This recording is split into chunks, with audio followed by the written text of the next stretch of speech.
The stars had always seemed peaceful to Admiral Orr. In his 200 years of service to the Empire, he had watched countless suns rise and fall from the bridge of his warships. He had seen nebulae that burned with colors his species had no names for. He had witnessed the birth of new stars and the death of old ones. But the stars were not peaceful. The stars were hunting grounds, and they were the greatest hunters the galaxy had ever known. Or stood on the command platform of the Imperial dreadnought Eternal Conquest, his 4 arms clasped behind his back in the traditional posture of contemplation. His primary eyes, large and multifaceted like polished obsidian, studied the tactical display floating before him.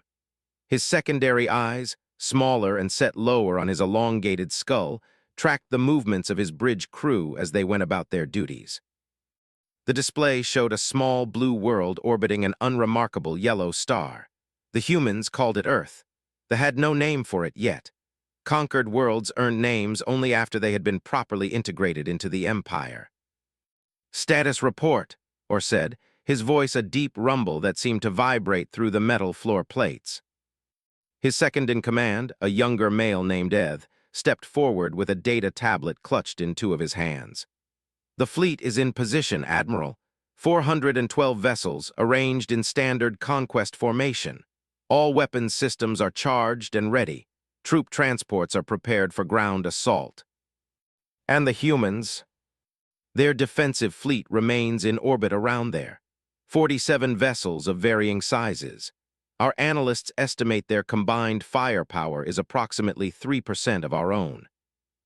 Orr's mandibles clicked together in what passed for a smile among his species. 3%, hardly worth the effort of deployment. "Indeed, Admiral. However, there is something unusual about the human response to our diplomatic overture." "Unusual?" Eth consulted his tablet. "They have refused integration. Their representative, a female named, stated that Earth does not recognize the authority of any extraterrestrial government over human affairs. She further stated that any attempt at forced integration would be met with, and I quote, the full and unified resistance of the human species." The Admiral's secondary eyes narrowed. "They refused outright." "Yes, Admiral." Or turned back to the tactical display, studying the small blue world with renewed interest. In his long career, he had personally overseen the conquest of 11 species. Some had surrendered immediately upon seeing the might of the Imperial fleet. Others had attempted negotiation, offering tribute or territory in exchange for their survival. A few had even tried to fight. None had ever simply refused. "Tell me about these humans," he said. "Everything we know." Eth scrolled through his tablet. "They are a relatively young species, Admiral. They achieved powered flight approximately 120 of their years ago. They developed nuclear fission weapons approximately 80 years ago. They have established a small presence on their moon and have sent unmanned probes to several planets in their system." "Primitive?" "Extremely primitive, Admiral. Their fastest vessels can achieve approximately 1/10 of light speed. They have no faster-than-light capability, no plasma weapons, no energy shields. Their most advanced military technology appears to be kinetic projectile weapons and chemical explosives." Orr shook his head slowly. "And yet they refuse to surrender. Are they simply ignorant of what we are capable of?" "Unknown, Admiral. Our diplomatic vessel provided them with full documentation of our military capabilities, as required by protocol. They have access to the same tactical data we use to intimidate more advanced species."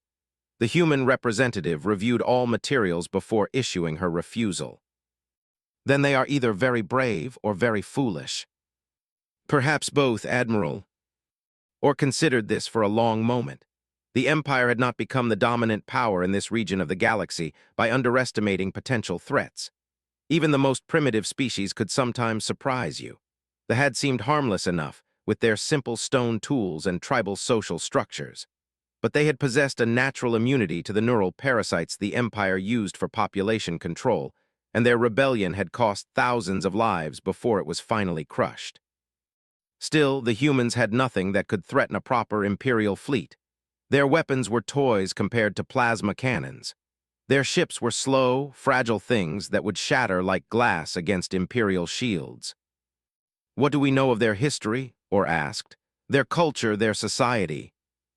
Ed's mandibles twitched in the equivalent of a frown. That is perhaps the most unusual aspect of this species, Admiral. They have an extremely violent history. Our analysts estimate that in the past 10,000 of their years, they have engaged in over 15,000 distinct armed conflicts among themselves. Among themselves? Yes, Admiral. They appear to have a strong tendency toward warfare. They have fought over territory, resources, ideology, religion, and in some cases, for no discernible reason at all. Or felt a flicker of something he had not experienced in decades. It took him a moment to identify it as unease. They were conquerors, yes. They had built their empire through military might and strategic brilliance. But they were not, by nature, a violent species. They conquered because expansion was necessary for survival, because resources were finite and competition was inevitable. War, was a tool, a means to an end. The idea of a species that fought simply, because fighting was in their nature, was deeply disturbing.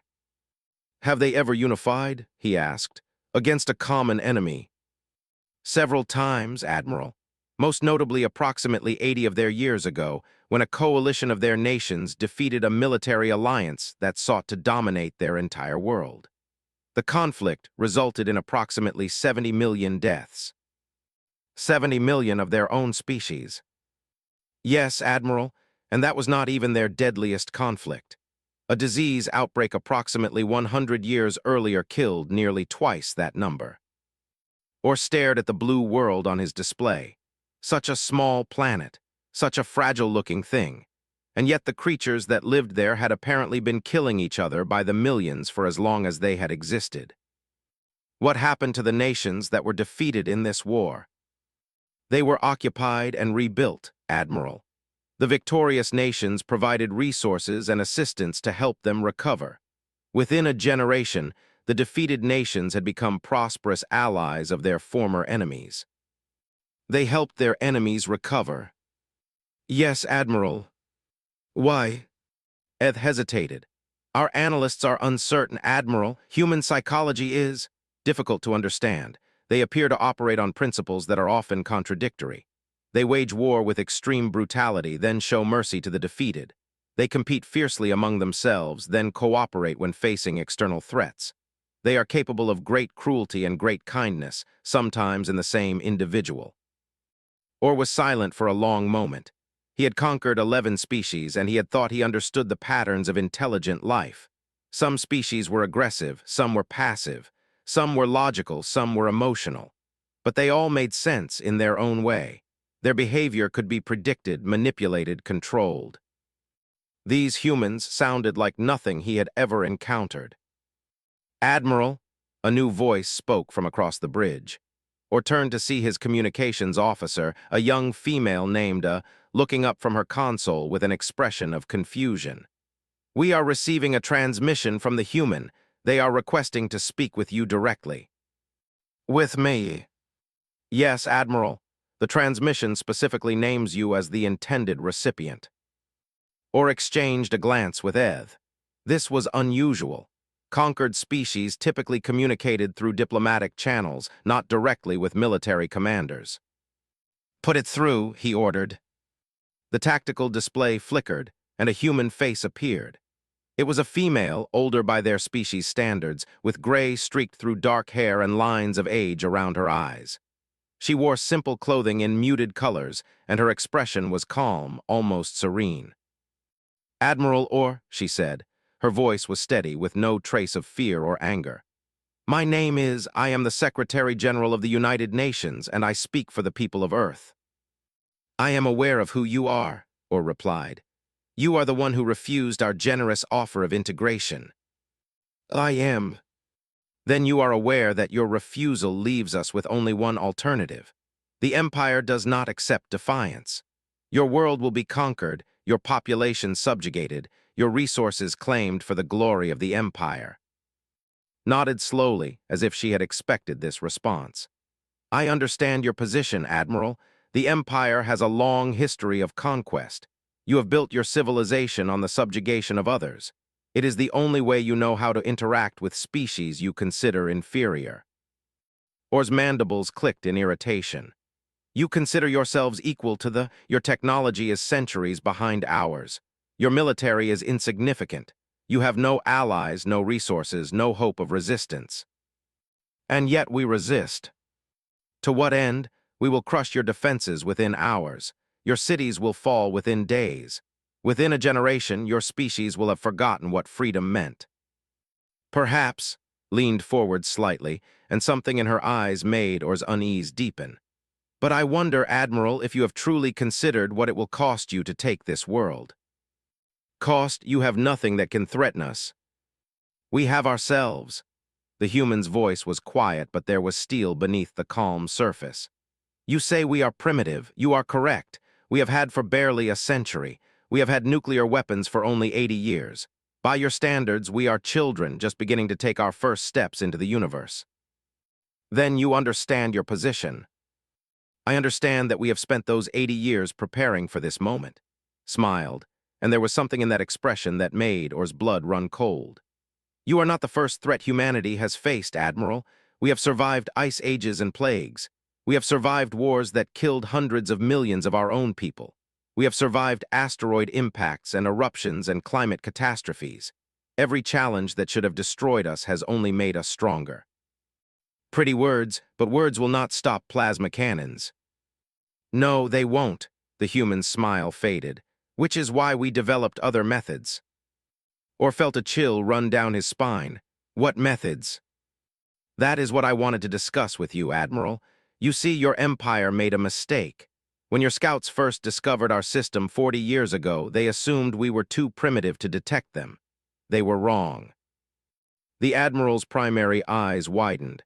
That is impossible. Our stealth technology is the most advanced in the galaxy. No primitive species could possibly detect a scout vessel. And yet we did. We tracked your scouts for 3 years before they left our system.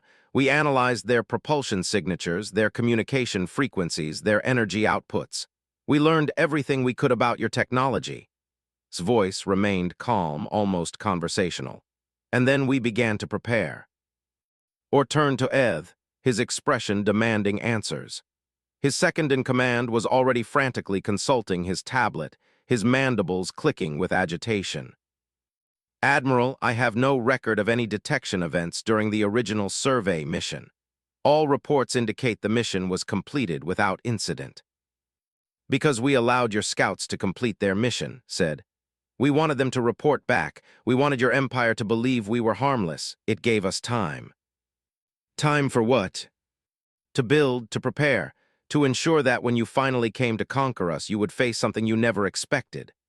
The human leaned back in her chair. You have given us 72 hours to surrender, Admiral. I am giving you the same courtesy. 72 hours to withdraw your fleet from our system. After that, any vessel that remains will be destroyed. Or stared at the human for a long moment. Then he began to laugh. His laughter was deep and rumbling, echoing across the bridge. His crew joined in, their chittering amusement filling the chamber. Even Eth allowed himself a few clicks of his mandibles. You threaten us, or finally managed, his voice still thick with mirth. You, with your chemical rockets and your nuclear toys, you threaten the greatest military force this galaxy has ever known. I do not threaten, Admiral, I inform. His expression did not change. In 72 hours, you will understand. I only hope, for your sake and the sake of your crews, that you choose to listen. The transmission ended. The tactical display returned to its view of Earth, small and blue and seemingly helpless. Or's laughter faded slowly. He stared at the planet, at the thin layer of atmosphere that protected its fragile surface, at the glittering lights of cities visible on the night side. Admiral, Eth's voice was uncertain. Shall I order the fleet to begin the assault? Or did not answer immediately. He was thinking about the human's words, 40 years of preparation, methods they had developed, something they never expected. It was probably nothing. Bravado from a doomed species, desperate to believe they had some chance of survival. He had heard similar boasts from a dozen conquered peoples. None of them had ever delivered on their threats. And yet, that smile, that calm certainty in the human's eyes, it reminded him of something, though he could not quite place what. "No," he said finally, "not yet, we will wait." "Wait, admirals. The human gave us 72 hours. We will give them the same. Let them prepare their defenses, organize their resistance. When we finally attack, I want them to understand how futile their efforts were." Eth bowed his head. "As you command, Admiral," or turned away from the display and walked slowly toward his private chambers.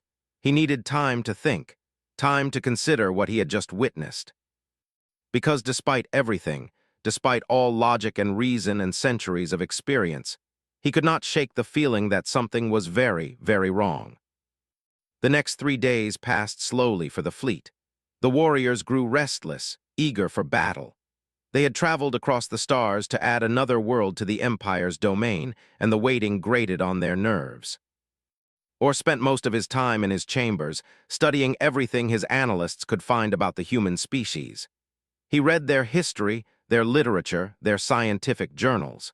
He watched recordings of their wars, their political speeches, their entertainment programs. The more he learned, the less he understood. These creatures were violent beyond anything he had ever encountered. They had weapons capable of destroying their own civilization several times over.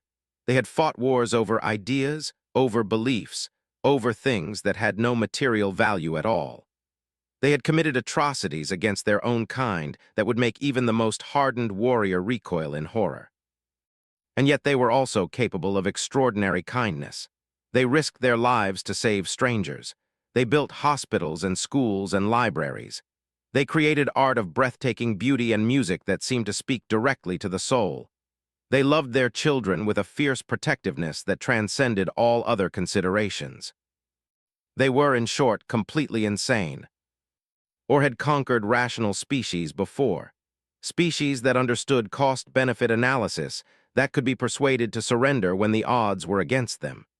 Species that valued survival above pride, that would accept servitude rather than face extinction. Humans did not appear to work that way.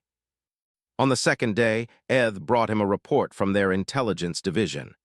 "Admiral, we have intercepted human communications regarding their defensive preparations. And they appear to be organizing civilian evacuations from their major cities. They are stockpiling food and medical supplies in underground bunkers. They are mobilizing their military forces to defensive positions around the globe. Standard preparations for a siege." "Yes, Admiral, but there is something else." Eth hesitated. "They are also transmitting a message, a broadcast that is being sent to every human on their planet." "What message?" "I have a translation, Admiral. It is from their Secretary General, the one called." Eth consulted his tablet. "She says, 'People of Earth, the moment we have prepared for has arrived. For 40 years we have worked in secret, building the tools we need to defend our home. Now the time has come to use them. I will not lie to you. The days ahead will be difficult. Many of us will not survive. But I want you to know this. We are ready. We have always been ready. And we will show these invaders what it means to threaten the human race." Or felt that chill again, that whisper of unease that had plagued him since his conversation with the human leader. 40 years, he murmured. She keeps saying that, 40 years of preparation. Perhaps it is simply propaganda, Admiral, designed to boost the morale of her people. Perhaps, but or did not believe it. There was something in the human's voice, something in the way she spoke that suggested absolute conviction. She was not lying, she was not exaggerating. She truly believed that humanity could win this fight. The question was, why? On the morning of the third day, Or summoned his senior officers to the command deck. They gathered around the tactical display, their expressions eager. Finally, after 3 days of waiting, they would be allowed to do what they had come here for. "The deadline expires in 6 hours, Or said. The humans have shown no sign of surrender. They have not attempted to flee their system. They appear to be preparing for battle." "Then let us give them one," growled Admiral or commander of the fleet's 2nd Division. He was an older warrior from a dozen campaigns with a reputation for brutality that made even his peers uncomfortable.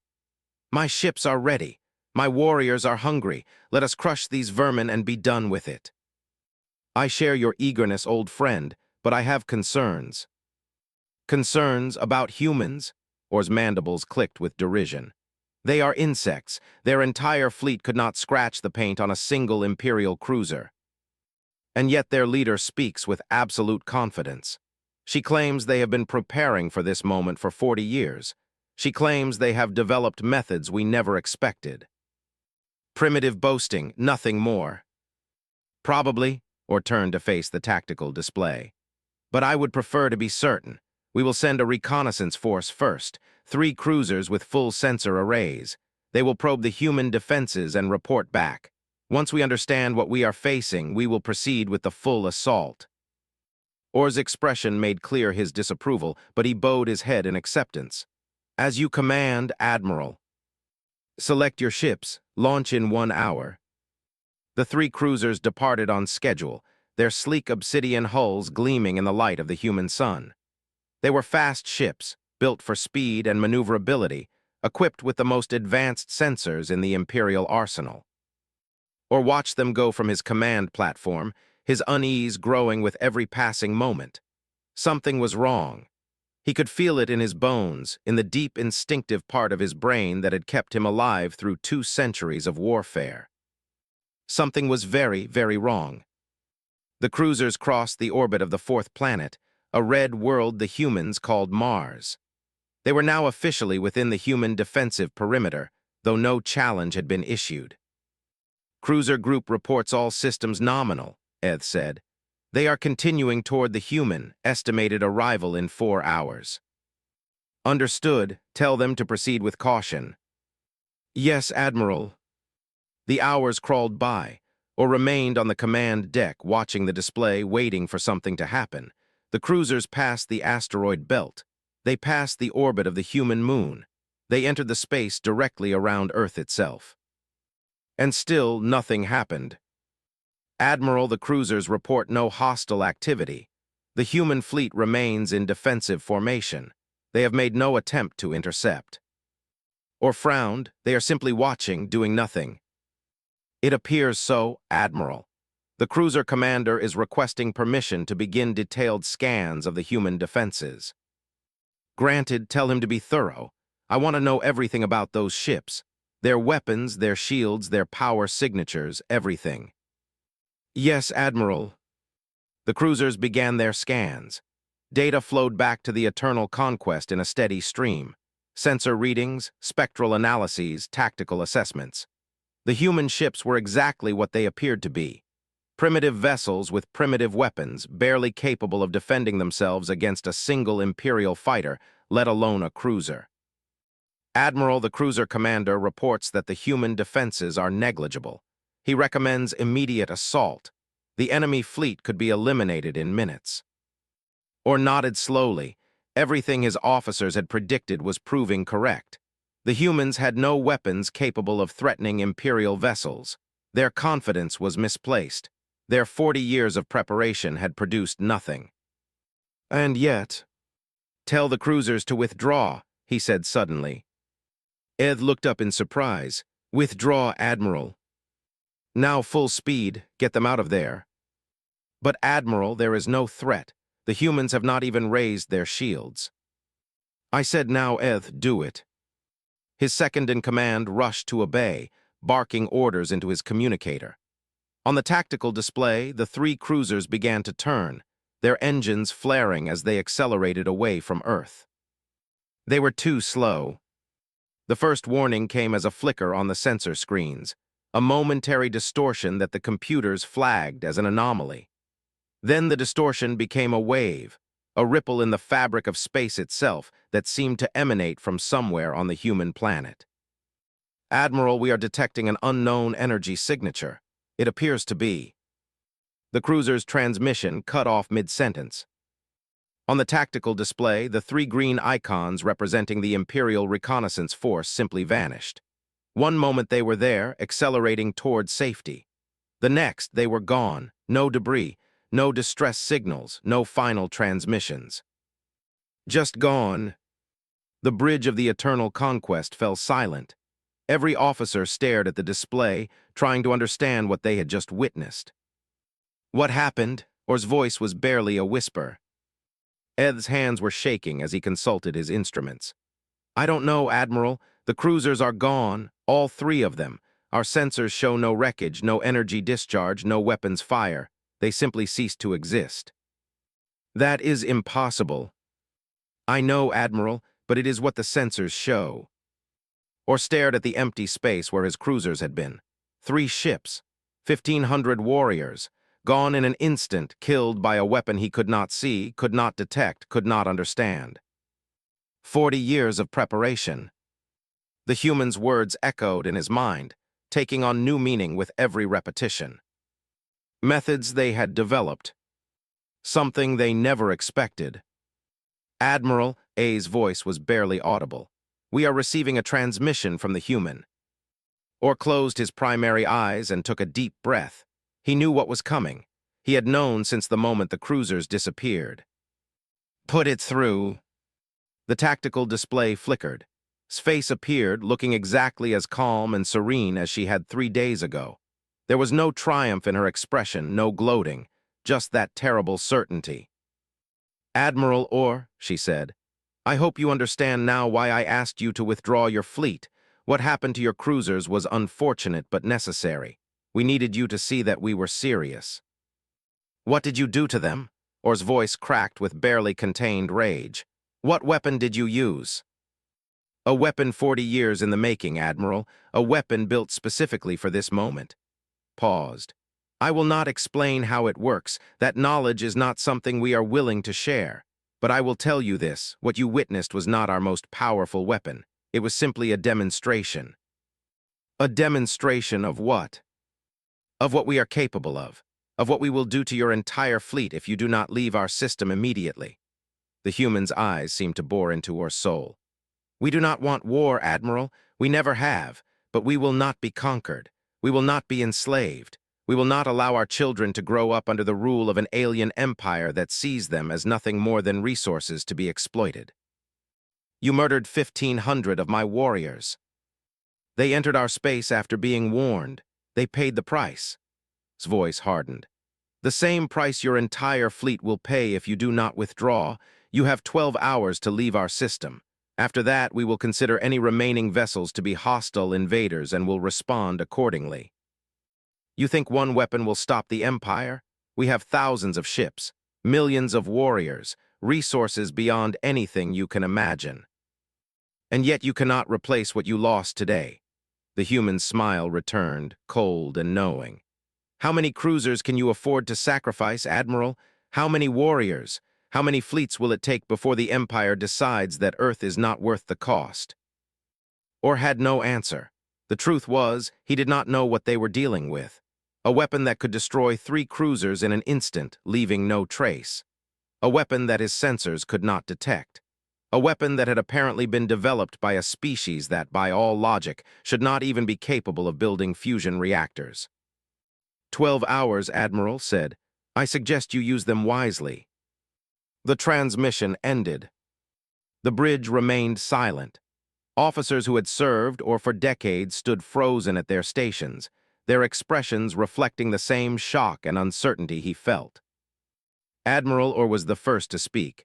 We should attack, now, full force. Whatever weapon they used, it cannot stop 400 ships at once.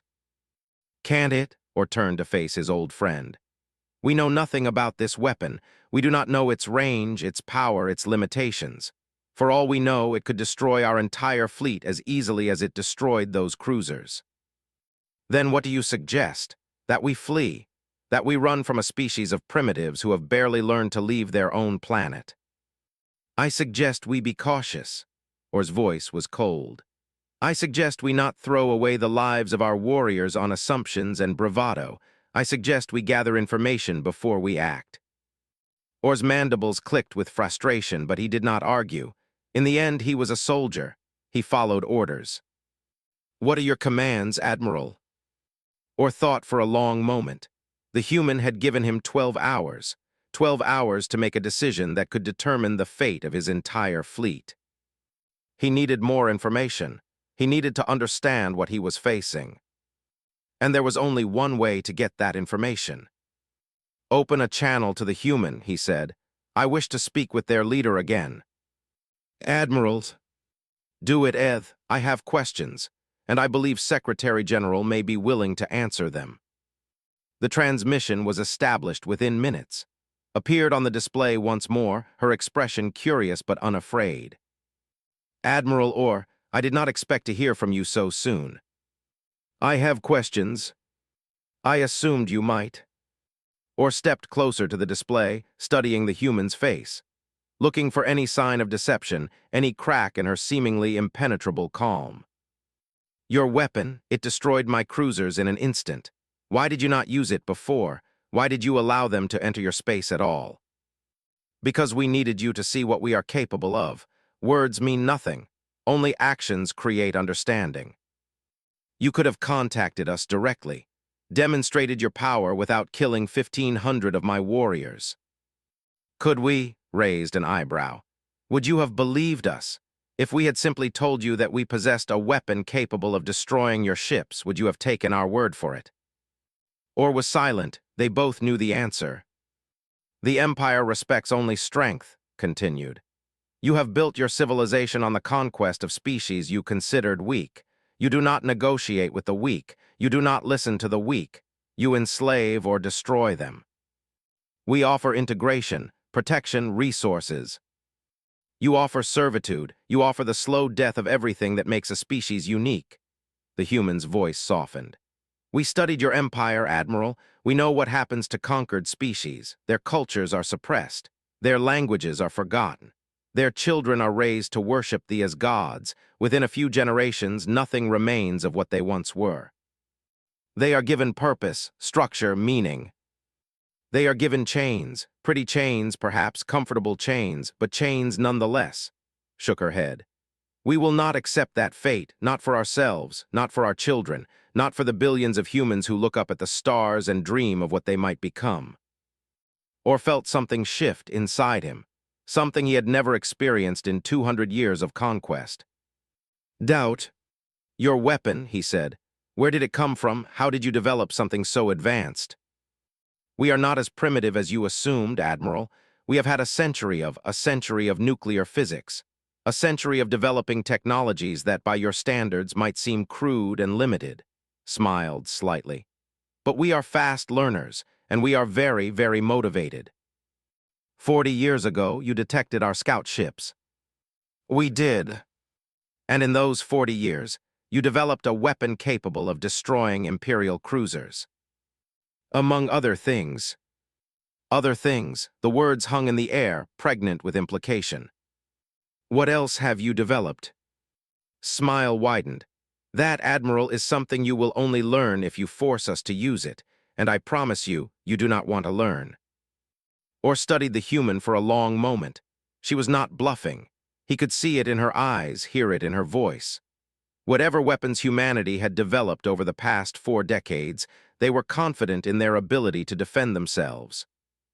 But that was not what troubled him most. What troubled him was the realization that was not afraid. She was not afraid of the 400 warships orbiting her world. She was not afraid of the millions of warriors ready to descend upon her planet. She was not afraid of the greatest military force the galaxy had ever known. And if she was not afraid, it meant she had reason to believe she would win. "I need time," Orr said finally. "Time to consult with my officers, time to make a decision." "You have 12 hours. That is all I can offer." "I understand." The transmission ended, or stood alone on the command platform, surrounded by the silent, watchful eyes of his crew. He had conquered 11 species. He had never lost a battle. He had never retreated from a fight. But he had also never faced an enemy like this. An enemy that had spent 40 years preparing for his arrival. An enemy that possessed weapons he could not understand. An enemy that showed no fear in the face of overwhelming force. Admiral Ed's voice was hesitant. "Your orders." Or closed his primary eyes and thought of his family. His mate waiting for him his children growing strong under the eternal light of the sun. He thought of the 1,500 warriors who had died today, erased from existence by a weapon they never saw coming. He thought of the 400 ships under his command and the hundreds of thousands of warriors who crewed them. And he thought of the small blue world floating in the void before him, so fragile, so beautiful, so utterly alien. "Signal the fleet," he said, and his voice sounded strange even to his own ears. "We are withdrawing to the outer system. I need time to think." "Withdrawing?" Admiral Orr stepped forward, his expression furious. "You cannot be serious. We cannot retreat from primitives. The Empire will never forgive such cowardice." "It is not retreat, it is tactical repositioning." Orr met his old friend's gaze without flinching. "I will not sacrifice this fleet on assumptions. When I order an attack, it will be because I understand what we are facing, not before." Orr's mandibles clicked with barely contained rage, but he could not argue. In matters of fleet command, Orr's authority was absolute. "As you command, Admiral." The fleet began to move, 400 warships turning slowly away from Earth and accelerating toward the outer reaches of the solar system. It was not a retreat, not quite, but it was not an advance either. It was a pause, a moment of uncertainty in a campaign that should have been over in hours. And as the fleet moved, as the small blue world grew smaller in the viewports, Orr found himself thinking about the humans' words. 40 years of preparation. Methods they had developed. Something they never expected. What else had humanity created in those 40 years? What other weapons, what other defenses, what other surprises were waiting in the shadows? And most importantly, would the Empire ever find out? Or did not know. But for the first time in his long career, for the first time in 200 years of conquest and victory and absolute certainty, he was afraid to find out. The days that followed were tense. The fleet held position at the edge of the solar system, watching, waiting, as Admiral Orr struggled to make sense of what had happened. He requested reinforcements from the Empire. The response was not encouraging. High Command was displeased with his lack of progress. They demanded an immediate assault. They threatened to replace him with Admiral Orr if he did not produce results. But they did not understand what he was facing. They had not seen the cruisers vanish. They had not heard the calm certainty in his voice. They did not know what it was like to stand on the bridge of a dreadnought and realize that, for the first time, they were not the most powerful force in the room. On the 5th day, Orr received a transmission from the human. It was not from this time, but from a different human.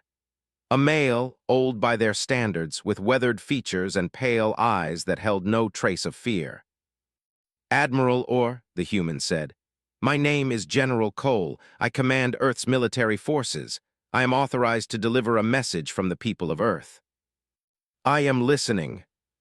"We know you are waiting. We know you are trying to understand what happened to your cruisers. We know you are afraid." Cole's voice was calm, almost gentle. "I do not blame you for your fear. It is the appropriate response." "I am not afraid." "Then you are a fool." The human's expression did not change. "We have spent 40 years building weapons specifically designed to destroy your fleet. We know your tactics, your strategies, your weaknesses. We have analyzed every battle your empire has ever fought. We have studied every victory and every defeat. We know you better than you know yourselves." Or felt a chill run down his spine. "That is impossible." "Is it? Your scouts spent 3 years in our system, transmitting data back to your empire. Did you think we could not intercept those transmissions? Did you think we could not learn from them?" Cole shook his head. "We are not the primitive savages you expected, Admiral. We are something far more dangerous." "And what is that?" "We are survivors." The human leaned forward slightly. "We have survived everything this universe has thrown at us. Ice ages, plagues, asteroid impacts, wars that killed hundreds of millions of our own people. Every time something tried to destroy us, we adapted. We evolved. We became stronger."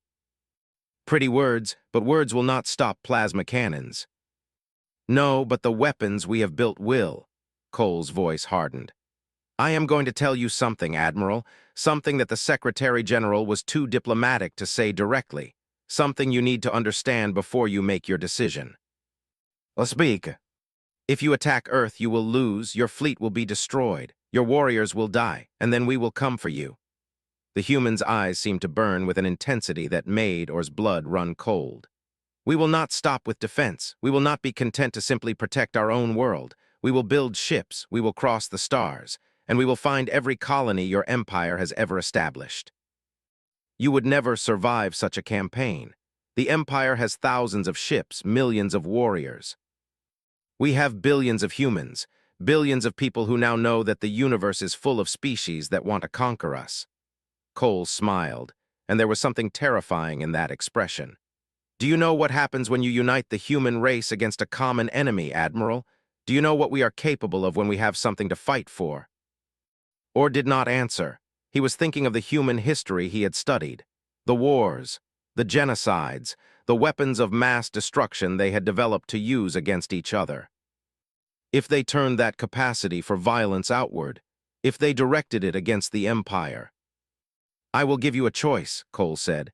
"You can withdraw, return to your empire, tell them that Earth is not worth the cost. Let us live in peace, and we will let you live in peace. And if we attack, then we will show you what humanity is truly capable of." The human's voice dropped to a whisper. "And I promise you, Admiral, you will not like what you see." The transmission ended, or stood alone on the bridge, surrounded by the silent watchfulness of his crew. He thought of his family, his mate, his children. He thought of the warriors under his command, the hundreds of thousands of lives that depended on his decisions.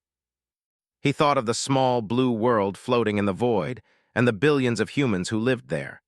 The species that had survived ice ages and plagues and wars. The species that had spent 40 years preparing for this moment. The species that was not afraid to die. "Admiral," Ed's voice was quiet.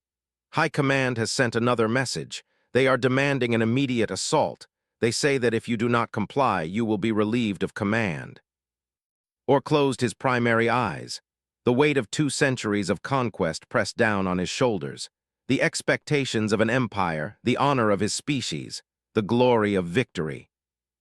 And against all of that, the memory of 3 cruisers vanishing in an instant. The calm certainty in his eyes, the promise of Cole. "We will come for you." "Signal High Command," Or said, and his voice was steady despite the turmoil in his hearts. "Tell them I am ordering a full withdrawal. The fleet will return to Imperial space immediately." Admiral Ed's expression was one of shock. "You cannot." "I can, and I am," Or turned to face his second-in-command. "I will not sacrifice this fleet for the sake of pride. I will not throw away the lives of my warriors on a battle I am not certain we can win. High Command will never accept this. They will strip you of rank. They will have you executed for cowardice." "Perhaps," Or walked slowly toward the viewports, gazing out at the distant blue dot that was Earth. "But my warriors will live. My ships will survive.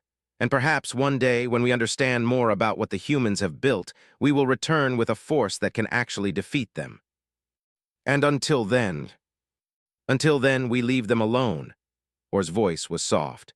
"We let them live in peace. We watch them from afar and we learn, and we hope for the sake of our empire that they never decide to come looking for us." The fleet began to move. 400 warships turning away from the small blue world, away from the species that had refused to surrender, away from the battle that had never been fought. On the bridge of the eternal conquest, Admiral Or watched Earth grow smaller in the distance. He had conquered 11 species. He had never lost a battle. He had never retreated from a fight. Until now. And as the fleet accelerated toward the edge of the solar system, toward the jump point that would take them back to Imperial space, Or found himself thinking about the future.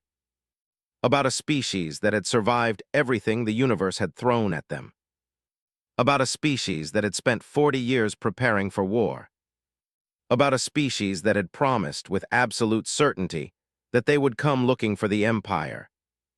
And he wondered, for the first time in his long career, if they had finally met their match. On Earth, the celebrations lasted for days. Humanity had faced the greatest threat in its history and had emerged victorious without firing a single shot. The fleet had withdrawn. The Empire had been turned away. But in the quiet rooms where the true power resided, there was no celebration, only planning. Stood at the window of her office, gazing out at the night sky. Somewhere out there, beyond the visible stars, the fleet was retreating toward their territory. They would report back to their empire. They would share what they had learned. And eventually, they would return. "The immediate threat is over," Cole said from behind her. He was sitting in one of the leather chairs, looking tired but satisfied. "We bought ourselves time." "How much time?" "Unknown, years, probably, maybe decades." Cole shook his head. "The Empire will not forget what happened here. They will study our weapons. They will develop countermeasures. They will come back with a force designed specifically to defeat us." "Then we need to be ready." "We will be." The general stood and walked to join her at the window.